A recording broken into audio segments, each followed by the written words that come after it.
Hello and welcome back to the HR L&D Podcast. My name is Nick Day, CEO at JGA Recruitment Group, specialist HR recruiters. Now, whether you're listening to this for the first time or the 100th time, let me take this opportunity to thank you all for joining me today on what I think is going to be a really exciting and interesting deep dive into the world of culture, social impact, and comedy. Yes, you heard that correctly. More to come on that in just a minute. Before I introduce today's guest, though, let me just say, if you enjoyed the show, please remember to subscribe to it. If you have a moment, please review it. That'd be amazing.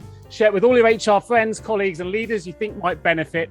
And remember, it's available on all major podcast channels.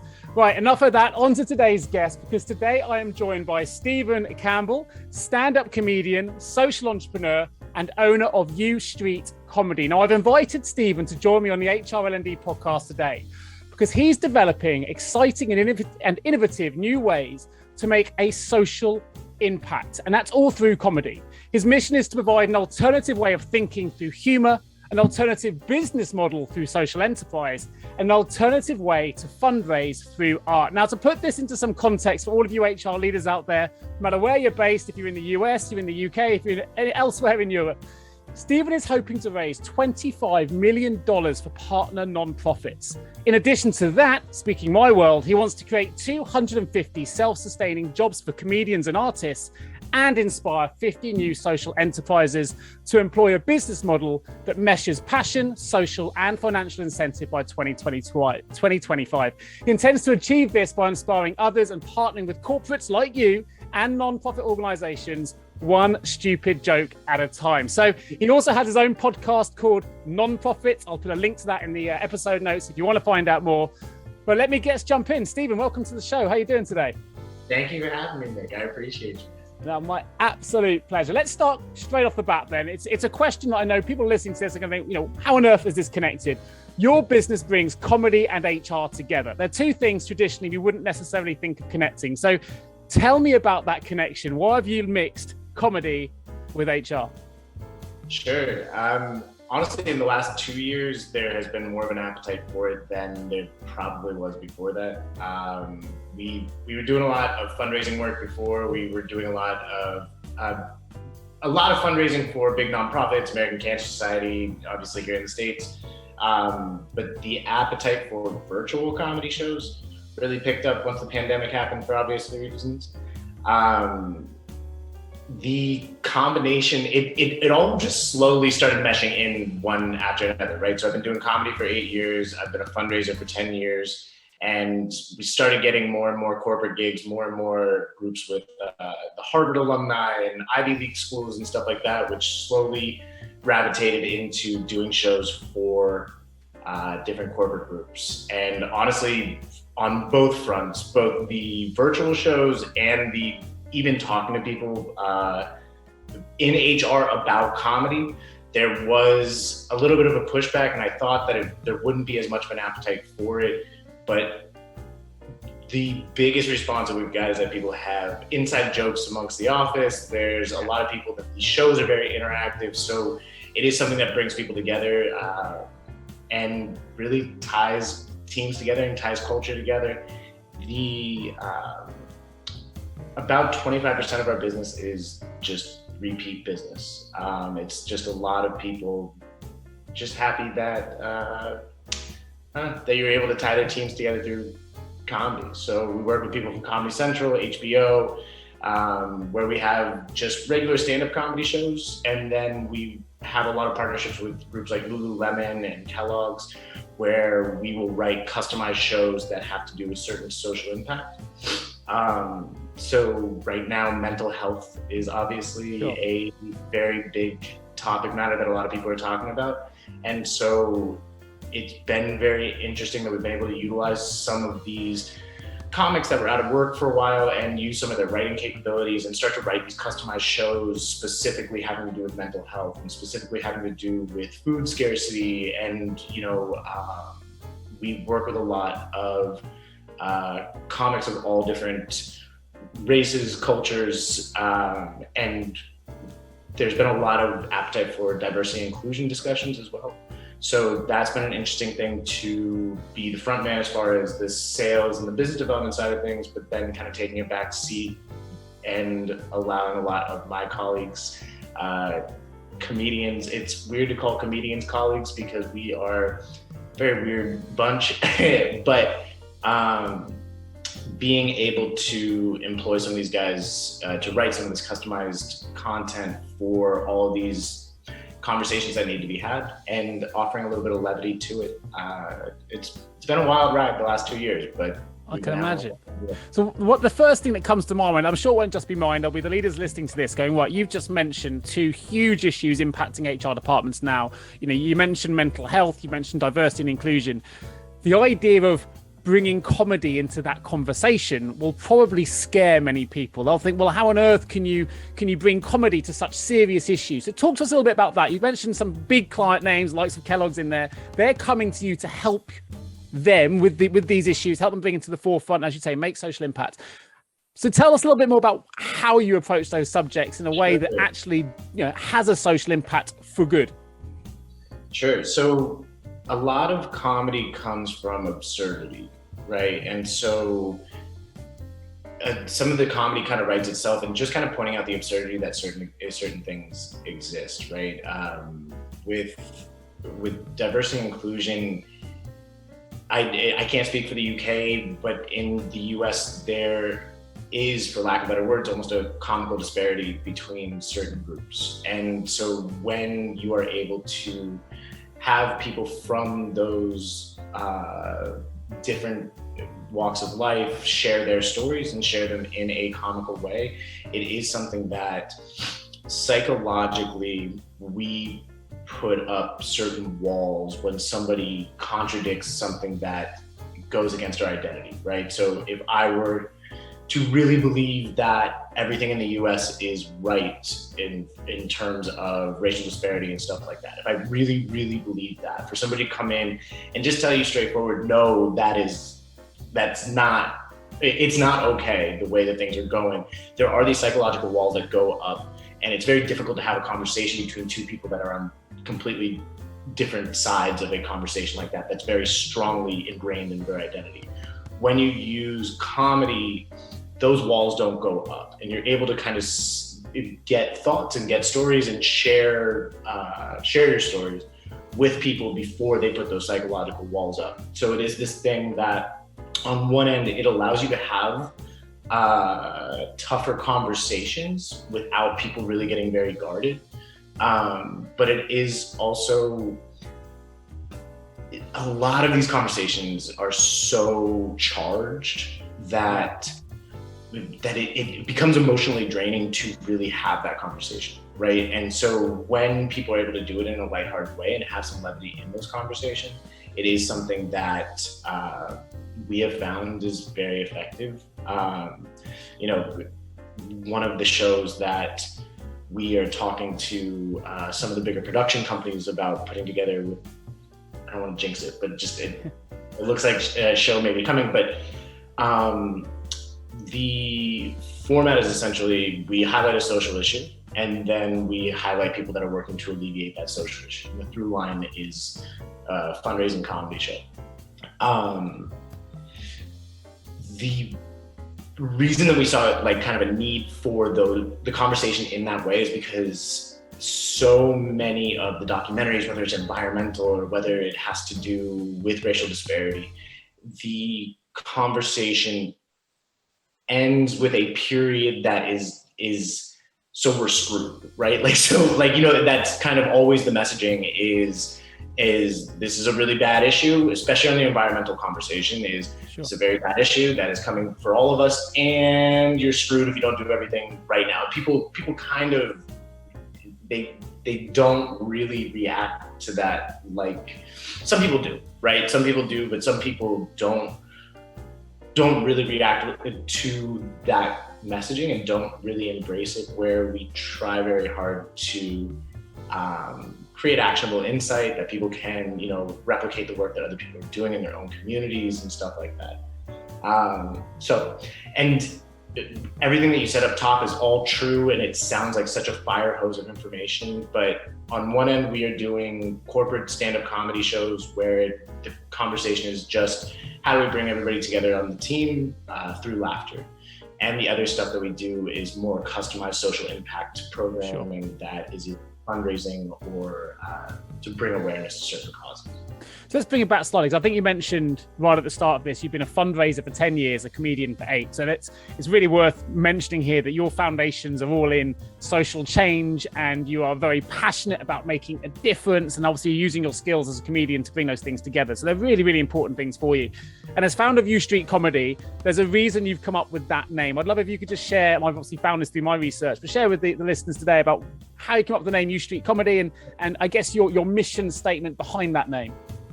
Sure. So I started doing comedy in Washington, D.C. And so D.C., I don't know, statistically speaking, where it sits, but it's huge amounts of nonprofits per capita, right? And so in fundraising, there was a lot of work to be done, right? So many nonprofits needed work.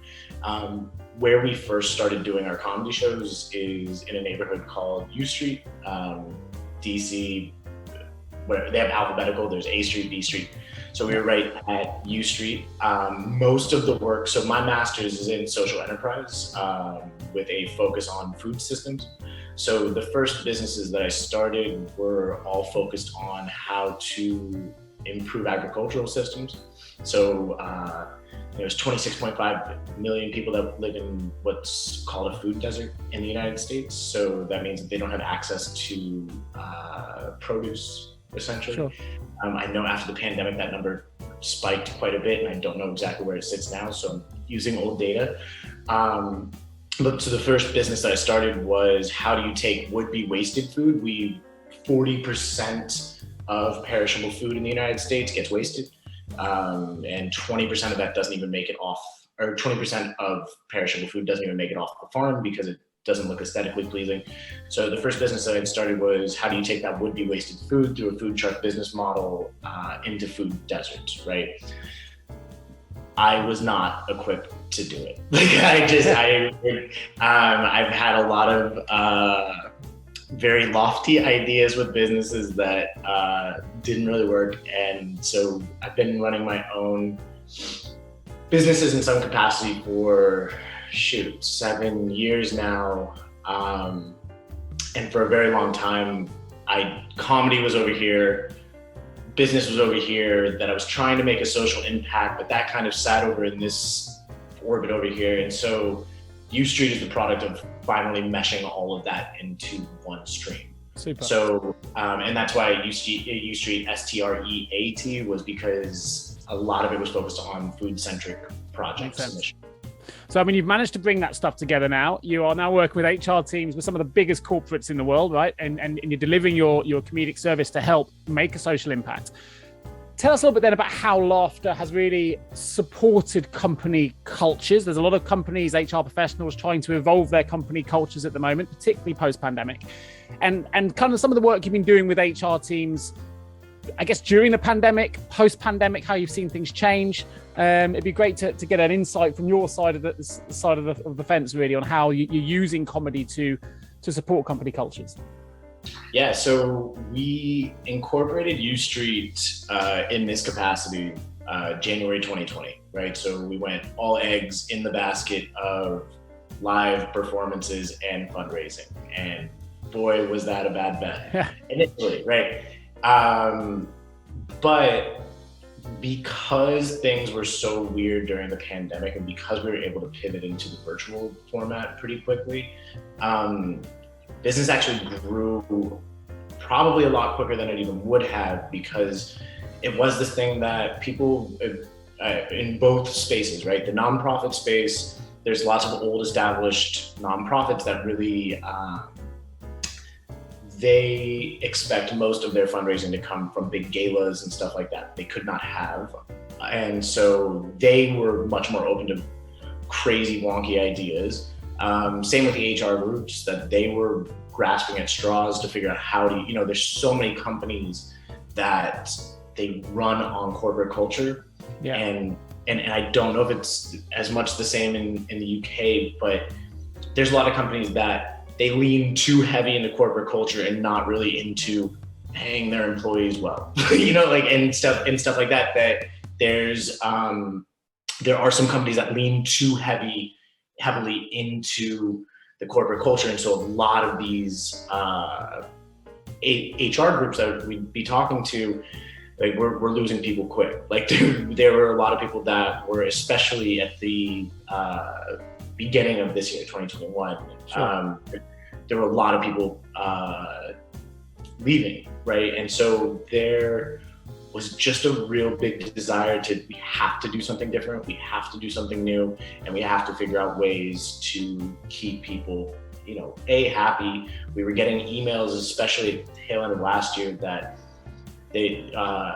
you forget that there's a social utility to comedy, right? As a comedian, in January 2020, I think I did 40 shows, and at a certain point it becomes mechanical, and you start to be kind of robotic with it. You're just kind of tweaking little parts of it, and you're saying the jokes a certain way, and you kind of lose touch of the fact that you're doing something that's kind of cool and kind of fun until the pandemic happened, where we started getting emails from the head of the HR team, or sometimes we would get like an email from them like, hey, they were asking if they could, or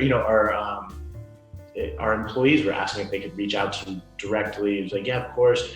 And you started receiving all these emails of like, yo, that was the first time that I laughed in a month. Like that was the first time that I laughed. There was a lot of, especially deep in the pandemic, lots of people saying like, hey, this is the first time that we laughed. This is the first time that we were able to interact with people and laugh. And it was this thing that was kind of eye-opening for me anyway, was I forgot the social utility that comedy has and laughter has, right? So I probably adjacently answers your question, but the response, not to say that we were lucky, but because people were so hungry for new ideas, we probably got our foot in the door at a lot of places that we may not have done before. Does that answer your question? It does. You know what? It's I don't know. We're on UK side, so I can't talk for the US in the same way. But certainly during a pandemic, right? As you say, a lot of people were unable to laugh in the way they usually would. HR departments massively stretched, handling all the different legislation, different changes, people going on furlough, people coming back and trying to engage their staff, which instantly went remote as in lockdown, which was a whole new challenge. I'm sure that probably helped you because you started delivering shows virtually, which now means people in the UK can book you and get your shows working in the UK as well, which is fantastic. But you're absolutely right. Certainly post-pandemic, and we're seeing it as a recruitment agency, there's a massive war for talent right now because people have been voting with their feet. They've been leaving businesses. They're choosing to work for companies that engage them.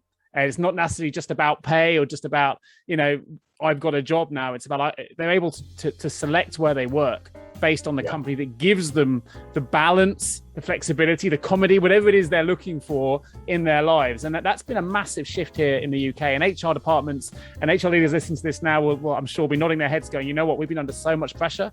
I would love to able just have a little bit of time to laugh, let alone laughing. I need to find the time to do it. They've been so stretched here in the UK.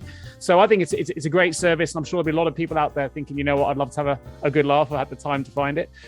With your shows though, because in the UK, we've got loads of different sectors, we've got different industries, every HR department is very unique and very, very different.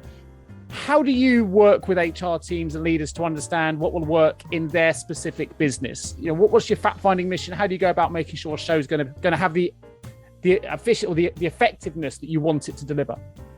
Sure. So right up top, the first two questions that I always answer is content. We keep it at a PG-13 or safe for work level, right? Yep. So that without fail, no matter what industry, that is the first question that we get. So we always want to make sure that whoever's giving us an opportunity is put in a good light and not, as soon as we close our Zoom, they're not getting fired, So so without fail, that is going to be one of the questions in the checklist. The other one that we get a lot is the makeup, the diversity of the lineup. So we always make sure that we have as many different perspectives as possible coming into each comedy show. I'm very lucky to be in New York City and work with comics in LA as well that, like I said, we're able to work with some really strong names from Comedy Central and HBO and stuff like that. And so those are the first two questions that we always get, and I will just answer them right up top. Content and diversity.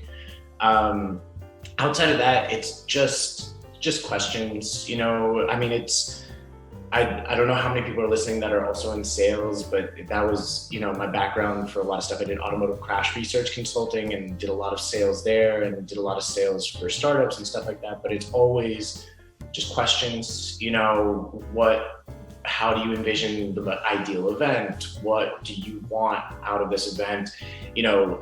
Sometimes it's something as simple as a company happy hour. Sometimes it's, we had digital trade shows at one point that was a crazy phenomenon that only lasted for a couple months. So it is just a question of what do you want out of this event, right? And then it's just how do we infuse comedy into that event, right? Like we've had more than I ever would have thought HR groups reaching out for roasts of the boss, whether that was a big all hands sales meeting and the head of sales is being surprised with a bunch of comics roasting them. I don't get that part of that mentality, but there is some appetite for bosses getting taken down a peg, I guess, from comedians. Yeah, nice. So it was just a lot of questions, If you want to get a laugh, right, bringing anyone's boss down is always going to be funny for the employees and engagement. That's a guaranteed, right? No, and it's just not my lane. Like I'm just so bad at that stuff. So I would always let other comics kind of take the show itself. But it just really depended on what they needed. Was it something that just like, spirits are down, we would just love to laugh, we're stressed out, it's end of the quarter or beginning of the quarter that we're celebrating certain level of sales or business or whatever it is. Comedy can be used for to console, but comedy can also be used to celebrate. So sure. It is just a question of just asking questions. I mean, I will put a link in the episode notes to the U Streat, or I say U Streat, that's how it's spelled, the UStreet.com website in the episode notes. But I have to say, you've got your roster of comedians on there as well. It is very diverse. You've got some excellent names and some really strong comics on that site as well. So if anyone's interested, go and have a look and have a browse through. It's a really interesting site that gives you more information. On that website as well, you also talk about, and we're going back here, you talked about this a little bit already, about social change. But you talk about, it's really important that social change is seen through businesses, that businesses are taking a lead in pushing social change, impacting social change. Businesses have a part to play in that, corporate entities have a part to play in that.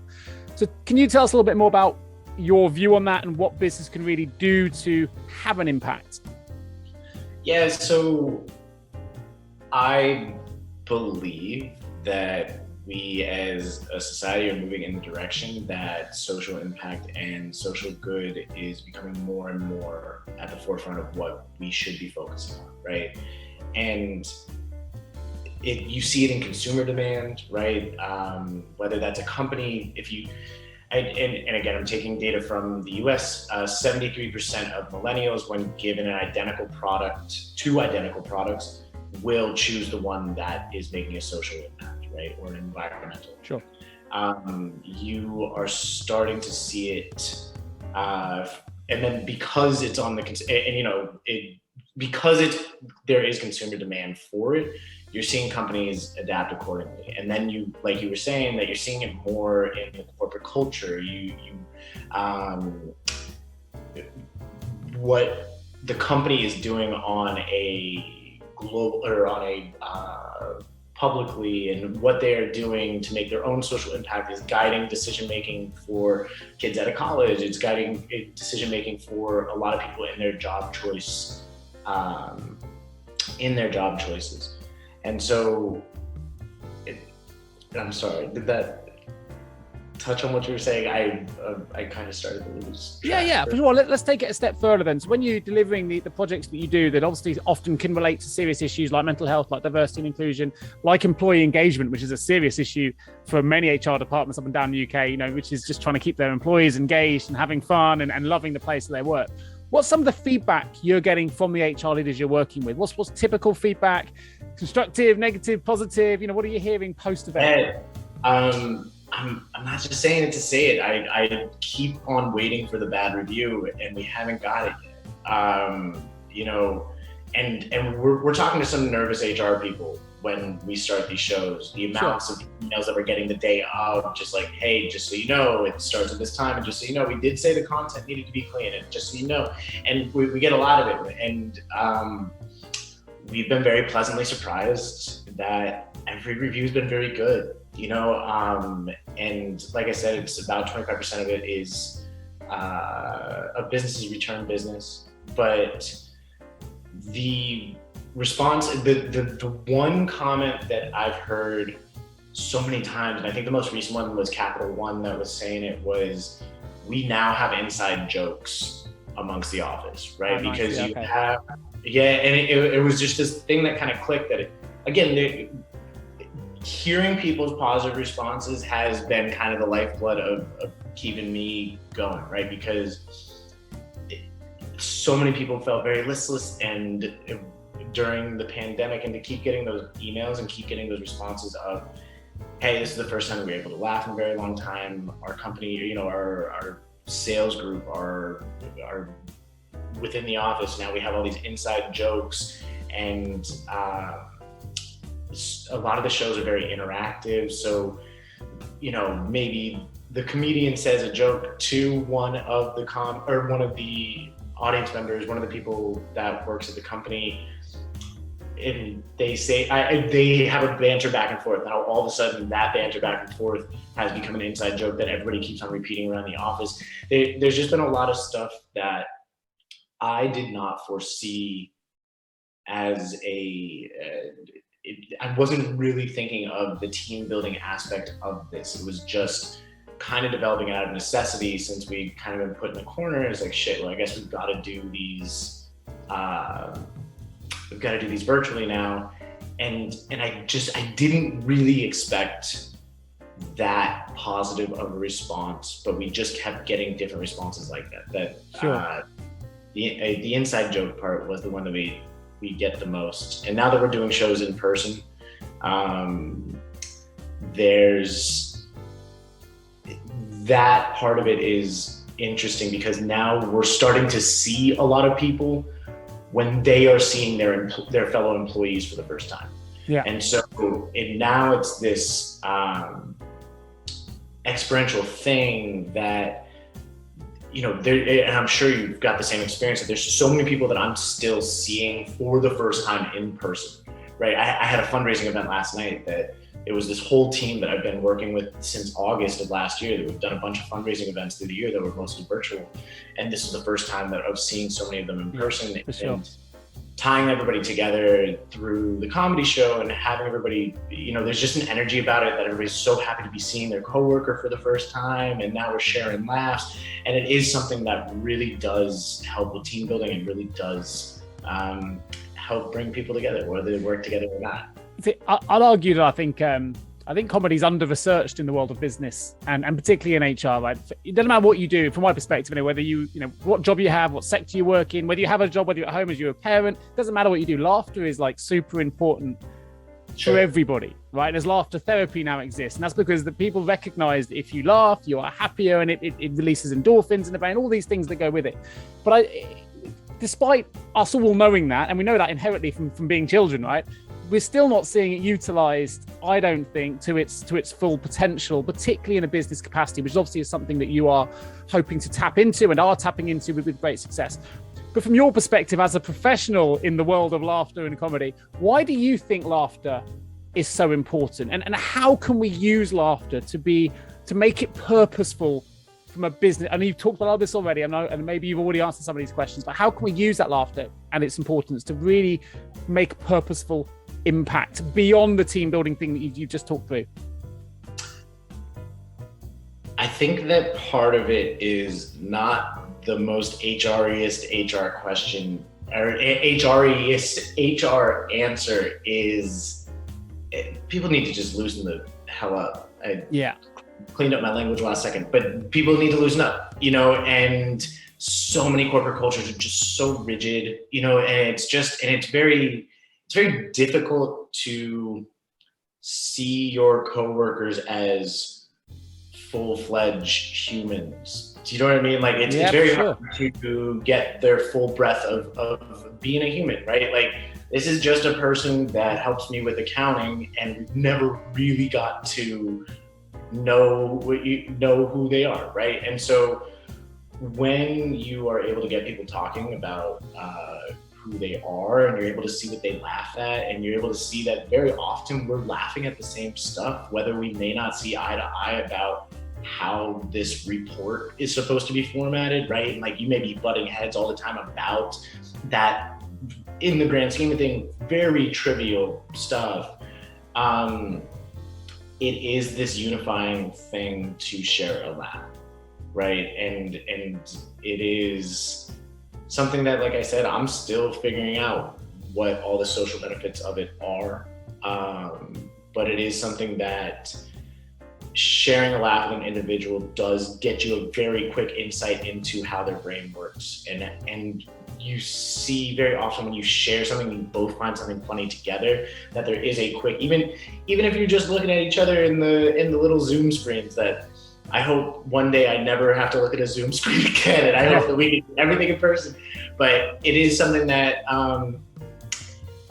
almost without fail, the laughter at the end of the show is way heavier than the laughter at the beginning of the show, right? Sure. Because at the beginning, you will start to see people like, okay, shoot, I probably shouldn't have laughed at that. Then you look and you're like, okay, well, looks like everybody else kind of laughed at that too. And by the end of it, and again, the biggest pushback that we hear is it's HR professional that wants to keep their job, right? So they don't want to take the risk on what is this crazy comic going to say. And so it is something that, like I said, we say up top, the content's always tailored, you know, we keep it at a level, but when everybody starts in that mindset, right? Like all very often. And so I usually host the show. So usually my goal is not even to kill and just make people hysterically laugh, is just to kind of get them all on board with, this is a comedy show, loosen the hell up. Let's, you know, very often it's like a happy hour, so people are having drinks and stuff like that. But it is this thing that at the beginning of the show, laughter is always less than the end of the show. And maybe I shouldn't say simultaneously, I'm hosting the show and at the beginning there's no laughter. Yeah. But it is something that as everybody starts to get more and more comfortable with each other, and more comfortable with like, okay, this is okay to laugh at, even if it maybe is a little outside of the quote unquote professional realm, right? And so just by the end of it, you can just see people becoming closer through laughter. I mean, I'm a huge convert here, right? That's why I saw some of your work, invited you to the show, because I think this is a really important message. I see every day with the work that I do in HR recruitment, just how stressed out HR leaders are and HR professionals are trying to manage everything in a minute. The new world of work is moving at such a pace. And, you know, you mentioned there, the world of Zoom is what the world we live in now. And until we have, you know, the ability to teleport, which may be developed one day later, we're going to be stuck with this kind of video globalization process of being able to communicate, you know, cross borders instantly in video as we are right now, which is, you know, has a huge benefits as well. You talk then a lot about some of the impactful work that you're doing and some of the results and that laughter, and how I believe that's really, really important. I also know that some of the work that you're doing isn't just about making people laugh, right? You want to create a better world. You're hugely passionate about having a social impact. You've joined different ED&I things that have been going through. Like I know you did a lot of work with the Black Lives Matter campaign, and you've really tried to help, I guess, push the agenda for social change, which is great. So I want to finish with this. It's quite a big question, and you have covered this, but I want it to come from you before we enter the vault, which is, how impactful is it? Because interestingly, if I go right back to the start of this podcast, you said in terms of your clients, 25% of them are repeat clients. And it may be that the first meeting you meet is just breaking down the barriers to what the work you want to do, but they're rebooking you, and they you know, you're seeing this then have an impact over time. I think you mentioned a moment ago one of the clients who've been working since August over many events in different trade shows. What's the impact of the work you're doing, and what impacts are you seeing in the work you're doing over a period of time? We're very excited for where things are going. What we are doing is, it's very broad, and it's something that I had to be comfortable with not all of it happening all at once, right? Sure. And so just like any business, you need a couple case studies of success. You need for people to really to really sign on with you. Very often they need to see some level of success.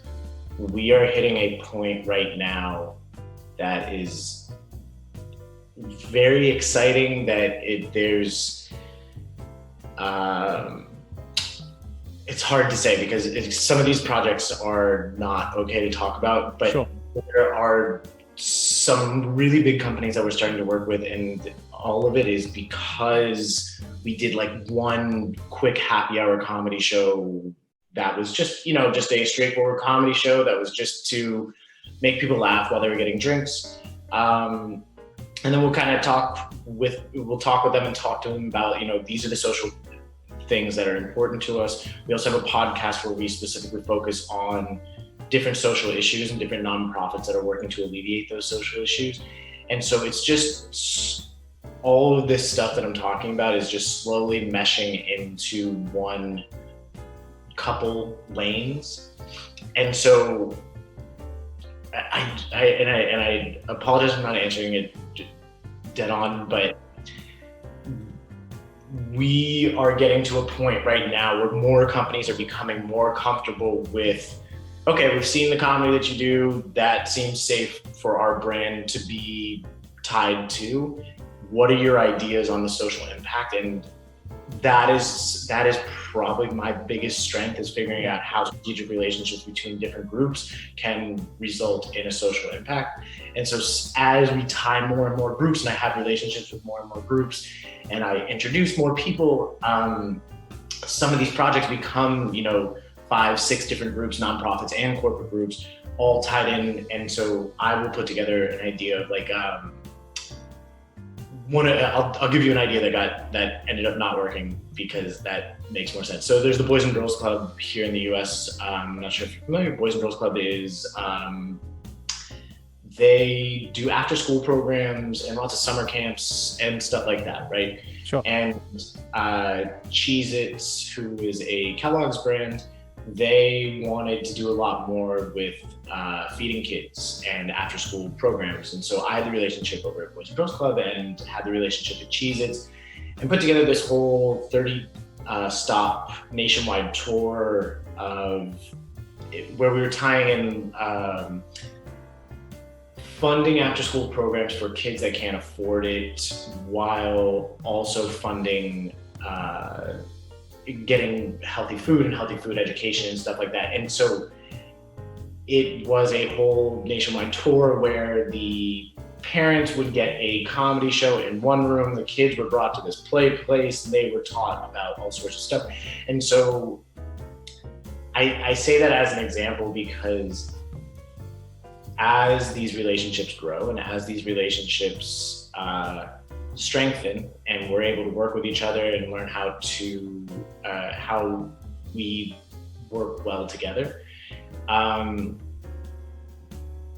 it is all about collaboration, and it is all about tying in the work that people want to do, people are doing, and just I guess I'm connecting just as much as I'm putting together these strategic relationships. Well, my last question, which I think you've just answered, albeit in a slightly different way, was going to be before we enter the vote here, to reverse engineer the question really, where if you commercially found success in making businesses laugh, but it didn't result in any social or impactful change, would you still be doing it? But I know that you've been a fundraiser and philanthropist for longer than you've been a comedian, so I think I know the answer. But obviously you're also a business owner and someone an entrepreneur, right? So if it wasn't having the social impact that it's having, where would that leave you? Or is it an irrelevant question because it is?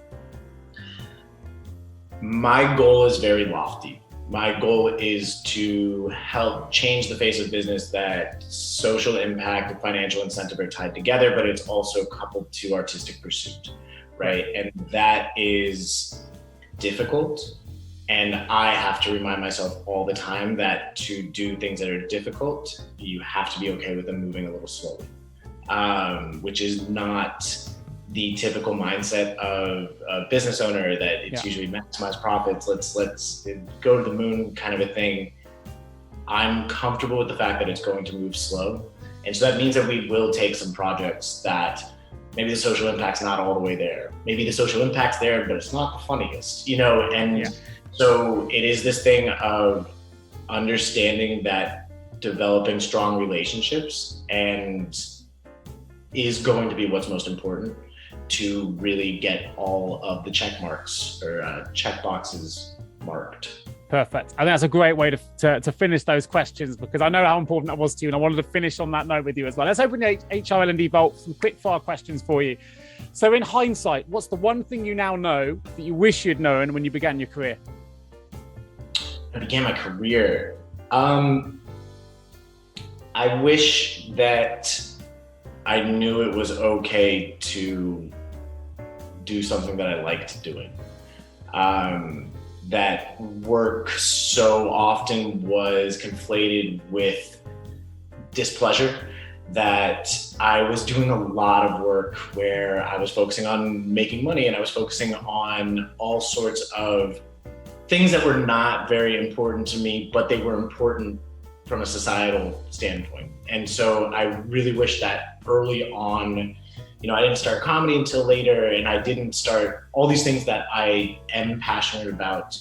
I wish I would have known that it was okay to just focus on what I love doing and really focusing on it. And eventually, if you keep focusing on what you love doing, good things will happen and money will find you. Yeah, love that. There's a great lesson in there for everyone to hear, regardless of what it is you want to achieve in life. So I love that answer. If you could give one piece of advice to the world of HR, to everyone working in HR right now, what would it be? Loosen up. Yeah, right. I know that the HR professional's job is stressful, and you've got to maintain a certain culture and stuff like that. But I don't keep that advice just for HR. We take life too damn seriously, right? And it doesn't just go for HR, it goes for everybody. When you break it down, most of our jobs are just not as important as we're really letting our brains allow us to believe that they are. And so just loosen up, take a breath, breathe a little bit. Great. The last question in the vault. You're working with some big brands, some big leaders. You've got a great roster as well on your website with comedians you're working with. What's the guiding principle or behavior that you see in the greatest leaders that you've worked with? Well, in the greatest leaders, they love it kind of goes back to the other question, is the people that I admire and the people that I look up to, right? It's not the Bezos take everything, leave no prisoners type. It's I'm doing something that I love doing, and I'm becoming so good at it because I really love doing it, right? I'm thinking very, very much of just like artists and stuff like that. Actually, do you know Gary Vaynerchuk? Do you know Gary? Yeah, for sure. Yeah. He's a guy that, from a business standpoint, like he just loves business, right? He's so passionate. Right? Yeah. And that is what I admire, is when people have been able to find what it is that they love, which is hard, which is you gotta keep trying shit until, I don't know if you want to cuss. You gotta keep trying stuff until you figure out what it is that you do love, and then really focus on it. But those are the types of people that I do admire. There's like, wow, you found what you loved, and then you just kept doubling down on what you loved, and you just grew in that space. So yeah, I guess that answers that. It does. Well, listen, Stephen Campbell, it's been an absolute pleasure having you on the HR L&D podcast today. Can you tell us a little bit more about where they can find out more about the services you provide? I'll obviously put your link in the show notes so people can go straight there to find your website, which is ustreat.com or ustreat.com, depending on how you want to pronounce it or spell it. Yeah. Anywhere else we can find out more about your services? Yeah, you know what? I'm not the best at social media, but Stephen Campbell Comedy, Stephen Campbell Comedy. I can't say too much, but some big stuff's about to happen in the next year. Right. So tune in now and get in early and come laugh with us. Super. I'll put that link in the episode notes as well. And of course, you have your own great podcast, which I'll also put a link to, which is called Non-Profits, hosted by yourself and Frankie French. And you talk about jokes, you focus on specific social issues, relate them to non-profits. For those listening to this, and there'll be many, I'm sure, who are passionate and interested in those subject areas. I'll put a link to your podcast. Go check it out. It's great. It's well worth a listen.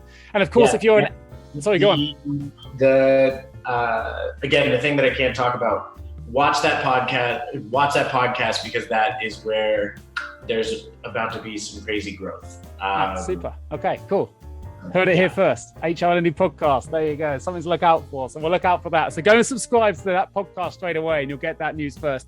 Of course, if you're an HR L&D leader and you're listening to this podcast and you've got a vacancy you need support with, you need some advice in the world of HR and L&D recruitment, please get in touch with myself. You can find out more about us at www.jgarecruitment.com.